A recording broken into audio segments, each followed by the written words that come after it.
Ken, it's Andrei. I wanted to explain something.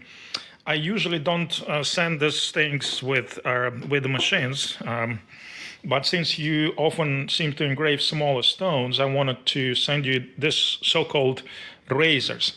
So what are the so-called razors for? When you engrave the stones that are, for example, the standard flat marker are 24 by 12 inches, you don't have an option of putting machine on top of the marker because it's not big enough. Or that stone will actually fully fit inside of the machine frame, and it will be too high versus how high the head can go, so you need to raise the frame.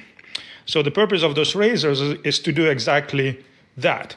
So what I'm going to do, unfortunately I have nobody to help me make this video, so I'm going to put down the phone and then I'm going to install those razors, and I'll show you our kind of final state.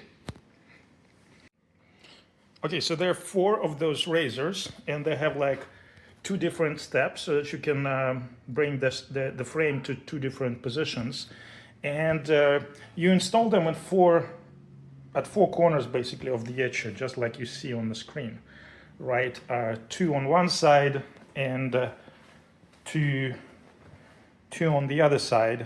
And in this particular case, obviously, move your head a little bit to the side, but the situation is you put your flat marker on top of the desk, on top of the table, and then you put the frame basically around that marker on those razors, and then you align the sides of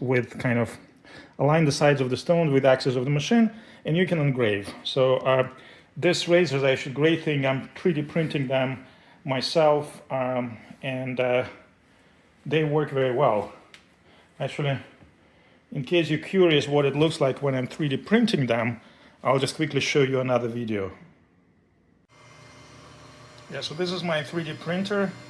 It doesn't work very fast. It takes like 5 hours to print one razor, but with this tool, you can produce pretty much any custom tooling with a 3D printer, and it's very impressive. I've been using it for years. I totally love it. You can design any shape and then you can print it. That's it. Thank you very much.